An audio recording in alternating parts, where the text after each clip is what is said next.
নাযিল করে প্রত্যেকটা মানুষকে জানিয়ে দিয়েছেন, কুল ইন্নাল মাউতাল্লাযীনা তাফিররুনা মিনহু ফাইন্নাহু মুলাকীকুম সুম্মা তুরাদ্দুনা ইলা আলিমিল গায়বি ওয়াশ-শাহাদাতি ফায়ুনাব্বিউকুম বিমা কুনতুম তা'মালুন।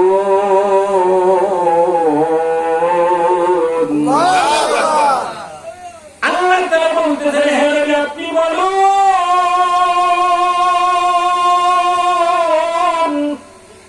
তোমরা যে মৃত্যু থেকে পলায়ন করতে চাও, সেই মৃত্যু অবশ্যই তোমাদের মুখোমুখি হবে, নাকি হবে না? জোরে বলে বাপজিরা ভাইরা, আল্লাহ তাআলা বলেন, অতঃপর তোমরা অদৃশ্য দৃশ্যের জ্ঞানী আল্লাহর কাছে উপস্থিত হবে, তিনি তোমাদেরকে জানিয়ে দিবেন সেই সব কর্ম যা তোমরা জীবনে করতা। আর একদিন সকালবেলা হাদিস পড়া হয়েছে, আলিম যাকে বলা হয়, হাদিসটা হলো এরকম ঘটনা যে একজন বাদশা, তিনি এত সুন্দর ভাবে ঘোড়া সাজিয়ে ঘোড়ার উপর সওয়ার হয়ে তিনি চলছেন। চলার পর সুন্দর একটা কামরার মধ্যে ঢুকেছেন, কিন্তু এই কামরার সম্মুখে একজন ছেঁড়া ভ্যান চলা কাপড় চোপড় ছেঁড়া একটা তুলে নিয়ে একজন বৃদ্ধ দাঁড়িয়ে আছে। সবাই আশ্চর্য, রে এই বৃদ্ধের কোথার থেকে আসলো, কোন দিক থেকে আসলো, কেমন করে আসলো, আপনি কে? বলে আমি একটু বাদশার সাথে কথা বলতে চাই। বলে বাদশা এখন ব্যস্ত, চলে যাও। বলে সামান্য একটু কথা বলে আমি চলে যাবো? বলে তোমার কাপড় নোংরা, তোমাকে দেখে পছন্দ হয় না, তুমি কেন বাদশার কাছে আসছো? এই পোশাকে তো আসা চলে না। বলে না, একটু কথা বলেই চলে যাবো। বলে বাদশা নামদার কোথায়? বলে ওই যে ঘোড়ার উপরে তিনি আসলেন। বলে বাদশা আমি আপনার সঙ্গে কথা বলতে চাই, সময় নেই, সর তরবারি দেখো, আমার সম্মুখে শোনা। যখন বলছেন আমি কথাটা বলে চলে যাব, তারপরে আপনি তরবারি ব্যবহার করেন। বলে বলো। বলে কানটা একটু নিচে আনেন, মাথাটা নিচু করে দেন, আমি তো আপনার কানের করে ছোট্ট করে কথাটা বলবো। কানটা যখন নিচু করে দিয়েছেন, বলো, গম্ভীর আওয়াজে বলছেন, বল কি বলতে চাস? বলে আমি আপনার মালাকুল মউত, আমি আপনার মালাকুল মউত। সময় নাই। বাদশা থরথর করে কাঁপা শুরু করে দিয়েছেন। একটু কি সময় দেওয়া যায় না? বলো একটু সময় নাই। ইযা জাআ আজালুহুম লা ইস্তাখিরুনা সাআতান ওয়া লা ইস্তাকদিমুন। এক সেকেন্ড আগেও না, এক সেকেন্ড পরেও না। আল্লাহ যখন নির্ধারিত টাইম হবে, রূহটা নিয়ে চলে যাবে। বলতে বলতে বাচ্চা থমাস করে সেই ঘোড়ার উপর থেকে পড়ে গেলেন। এটাই হলো মৃত্যু, ঠিক না ব্যাটি?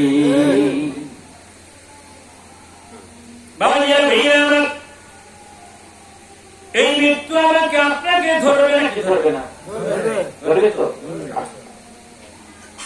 যখন কোন ইমানদারের মৃত্যু হবে, কোন ইমানদারের যখন মৃত্যু হবে, আজরাইল আলাইহিস সালাতু ওয়াস সালাম রহমতের ফেরেশতা নিয়ে এইরকম রুমাল হাতে নিয়ে চলে আসবে।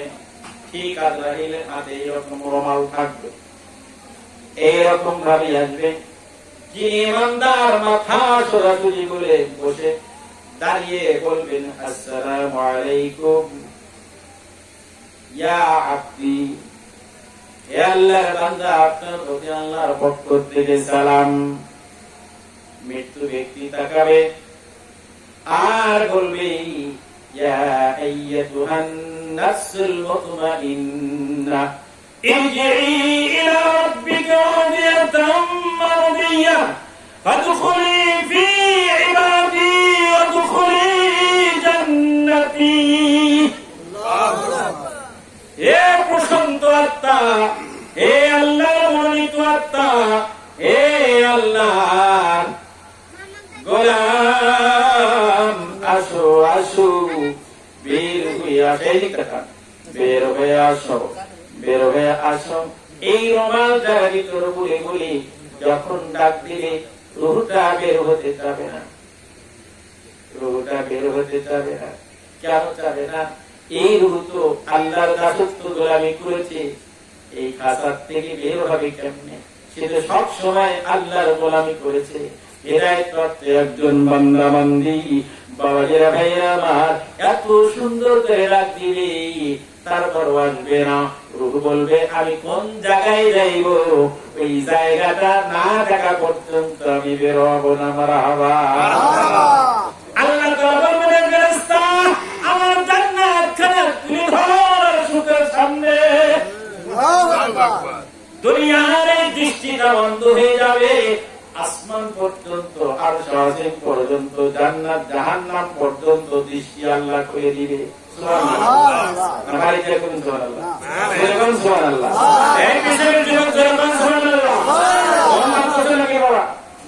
জান্নাতের সুসংবাদ।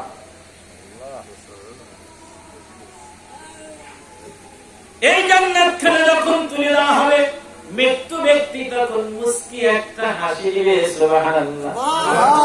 এত সুন্দর হাসি দিয়ে ডান দিকে মাথাটা যখন ময় দিবে, জান্নাত দেখায় মুত্তাকিদের মৃত্যু আল্লাহ দেবে। হতে চান? মুত্তাকি হতে চান? হিংসা করে, বিদ্বেষ করে, মারামারি করে? এই যে হিংসা না থাকলে কি এখানে আসে না?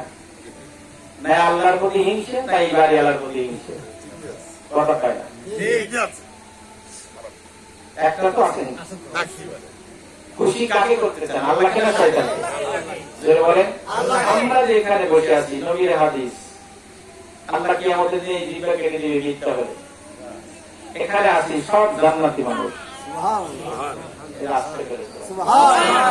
নামাজ ছেড়ে দেব, তাই কথা বলতে হবে। যেখানে আমাদের আনন্দ সেখানে আনন্দ করবো, যেখানে আযাব সেখানে কান্না করবো। এটাই হলো মুত্তাকিদের লক্ষণ।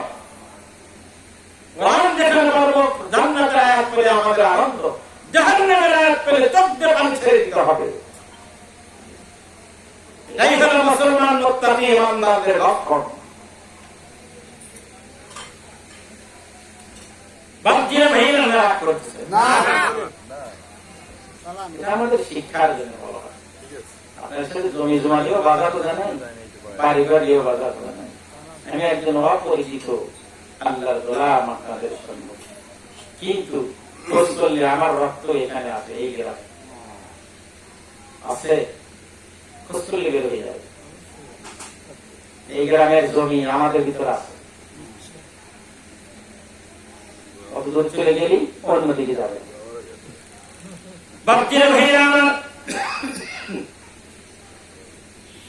যে কথা আপনাদের বলতেছিলাম, মওত, মৃত্যু, জান্নাতি মানুষের মৃত্যু, এই রমালের মধ্যে যখন চলে আসবে, সুন্দর করে রমালটা গোছায় নিয়ে যাবে। গোছায় নিয়ে যাবে, ইস্তেকবাল করতে করতে অসংখ্য 500 ফেরেশতা, রহমতের ফেরেশতা নিয়ে যখন চলে যাবে, ওই ফেরেশতা বলবে আমার হাতে দাও, ওই ফেরেশতা বলবে আমার হাতে দাও। প্রথম আসমানে যখন চলে যাবে, ওই আসমানের দরজা খোলার জন্য বলা হবে। ফেরেশতা বলবে কাকে নিয়ে এসেছো? বলে আল্লাহর একজন ইমানদার বান্দার রূহটা নিয়ে এসেছি, দরজা খুলে দাও। আহলান সাহলান মারহাবা, এই কথা ওই ফেরেশতা বলে তাকে স্বাগতম জানিয়ে রূহটা পৌঁছায় দিবে। এই প্রথম আসমান, দ্বিতীয় আসমান, তৃতীয় আসমান, চতুর্থ আসমান, পঞ্চম আসমান, ষষ্ঠ আসমান, সপ্তম আসমানে যখন চলে যাবে, আল্লাহর নিকটে নিয়ে বলবে আল্লাহ এই ভেঙ্গি গ্রামের অমুকের সন্তান অমুক, তার সন্তান অমুক, নাম ধরে ধরে বলে দিবে ফেরেশতা তার রূহটা নিয়ে এসেছি।